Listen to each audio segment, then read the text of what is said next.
Hey everyone, welcome back. Today we're going to be taking a deep dive into something that can be a real pain for a lot of people out there, especially if you're one of those folks dealing with asthma. You're talking about air quality, right? Exactly. Right. We're going to be looking at how air quality can have a big impact on asthma and what we can do about it. Yeah, that's a great topic, and actually it's something that comes up quite a bit. People want to know how to manage their asthma, especially when the air quality isn't exactly cooperating. Right. And we've got some interesting sources here that all seem to agree on one major thing. Oh, yeah. What's that? Being extra careful when those pollution levels start to climb. Makes sense. They even call out some usual suspects, like those pesky vehicle emissions Oh, of course, yeah. and industrial smog, which always seems to be lurking around. Right. But there's this one phrase that really caught my eye, burning crackers. Hmm. What do you think they mean by that? Burning crackers. Well, I'd say they're probably talking about things like fireworks. Fireworks? Yeah, you know those colorful explosions we see during celebrations? Oh, right. Yeah, they might be fun to watch, but all that smoke and those tiny particles they release can really mess with your airways. Yeah, that makes sense. I guess even when we're trying to have a good time, that air quality can still sneak up on us. Definitely. And especially for someone with asthma, it can be a recipe for a sudden flare-up. Oh, yeah, I can imagine. Wheezing, that tightness in the chest, coughing fits. Oh, not fun. Not fun at all. And what people might not realize is that even short bursts of exposure to those pollutants can have a real impact. So it's not just about avoiding those polluted areas 24/7. It's also about being aware of those temporary spikes in pollution, even during, like you said, those fun events. You got it. And these sources, they don't just leave us hanging with the bad news. They actually offer some solid advice on what to do when that air quality isn't playing nice. Okay, I'm all ears. Yeah. What can we do to stay ahead of the game? Well, the first thing they all emphasize is having your inhaler close at hand. You don't want to be caught in a situation where you need it and it's buried in the bottom of your bag. Right. Oh, absolutely. It's like having an umbrella on a cloudy day. Yeah. You might not need it, but it's better to be prepared than sorry. Exactly. And the sources also talk about staying indoors on those days when the air quality is particularly bad. Yeah, that sounds reasonable, but I'm not gonna lie. Staying cooped up inside all day can get old pretty fast. Yeah, I hear you. But staying indoors doesn't have to be a sentence to boredom. There are tons of ways to stay active and entertained inside. You could do some home workouts, maybe an online yoga class, I like that. or even just put on some music and have a dance party in your living room. I love that idea. And let's not forget about hobbies, reading, crafting, trying out a new recipe. Oh yeah, so many options. Possibilities are endless. You gotta get creative. It's like turning a potentially frustrating situation into a chance to try new things and take care of yourself. Exactly. It's all about adapting and figuring out ways to thrive, even when things aren't ideal. Okay, so we've got our inhalers ready, and we've got a plan for staying occupied indoors.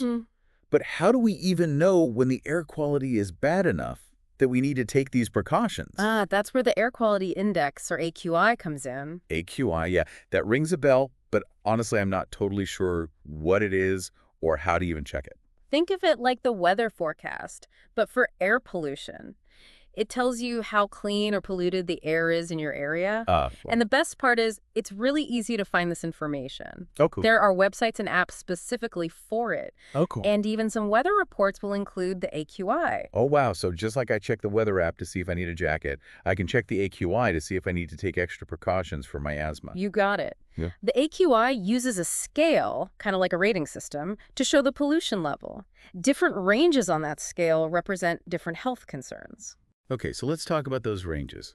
What should people be looking out for, especially in terms of how it affects asthma? Well, for someone with asthma, even moderate levels of air pollution can trigger symptoms. Oh, wow, okay. So you want to pay close attention to those moderate readings and maybe consider limiting your time outdoors when the AQI falls in that range. Makes sense. And if it hits the higher levels, that's when staying indoors becomes even more important. Right, so being in the know about the AQI and understanding what those different levels mean, it can really help us make smart choices about how we manage our asthma day to day. Exactly. It's all about being proactive, taking charge of your health. Okay, so we've covered inhalers, indoor activities, the AQI. We have. Now, there's this one more source that seemed a bit out of place at first, but it actually connects to everything we've been talking about in a surprising way.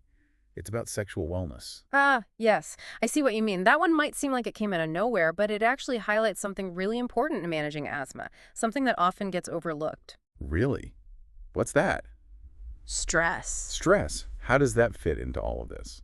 Well, you know, when we're stressed, our bodies release these hormones, and they can actually cause inflammation in our airways. Oh, wow. So it makes it even harder to breathe. Exactly. It's a bit of a vicious cycle. And that's where that sexual wellness source comes in. Okay. It mentions this herb called ashwagandha. Ashwagandha. Okay. Now, it's traditionally used to, well, boost libido, Uh-huh. but it's also known for its adaptogenic properties. Adaptogenic properties. That sounds pretty intense. What does that even mean? Basically, adaptogens are natural substances that can help our bodies deal with stress. Oh, okay. They kind of regulate our stress response system. Interesting. So it can have a positive effect on both our physical and mental well-being. So you're saying that ashwagandha, this herb that's known for its benefits in the, sexual wellness department, could actually help manage stress and therefore potentially help with asthma symptoms. Exactly. It really shows you how connected our health really is.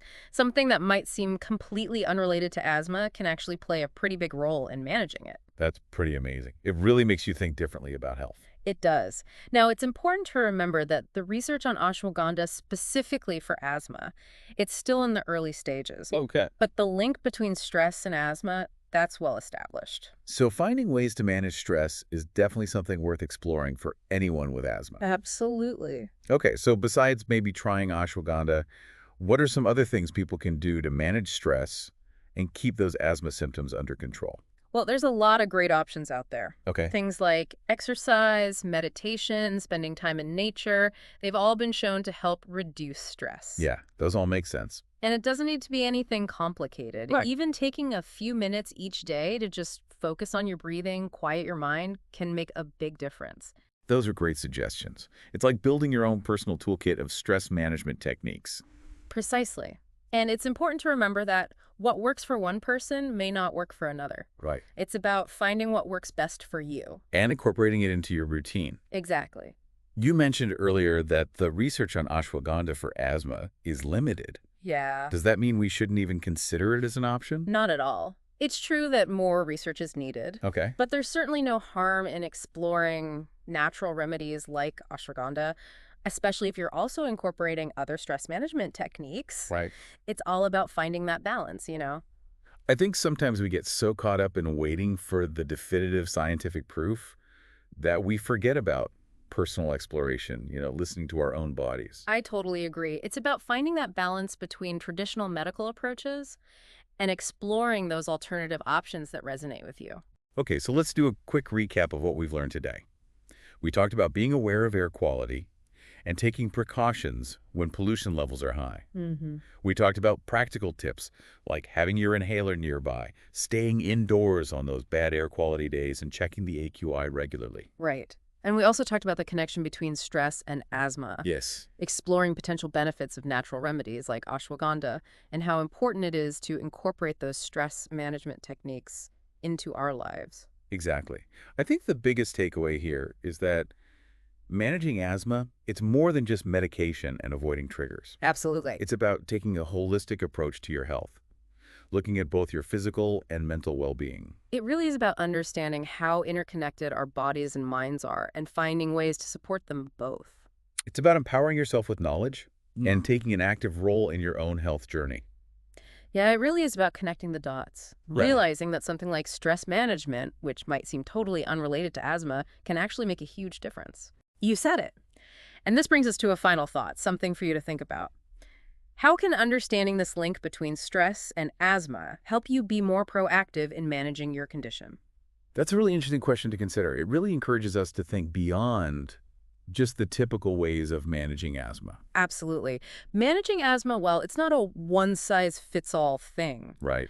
It's a journey of constantly learning, adapting, and getting personalized advice from healthcare professionals. The things we've talked about today are just the beginning. It's like we've opened a door to understanding your own body better and how it reacts to different things. Exactly. And remember, you're not alone in this. There are tons of resources and support systems out there to help you navigate the ups and downs of asthma. So keep exploring, keep learning, and don't ever hesitate to reach out for support when you need it. And most importantly, remember that you can live a full and vibrant life, even with asthma. Well said. And on that note, we'll wrap up this deep dive.